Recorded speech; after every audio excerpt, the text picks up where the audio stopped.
This is the Union Pacific Yard Center, and the driver has just entered and is traveling, going to look for his container.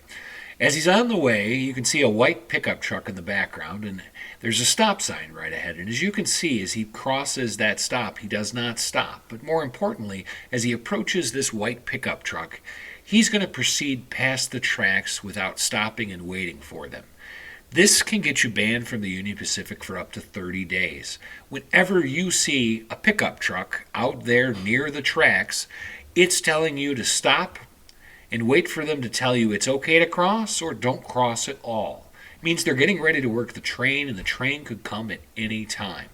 So be aware when you're inside the ramp, if you see that pickup truck, do not just cross the tracks, wait for them.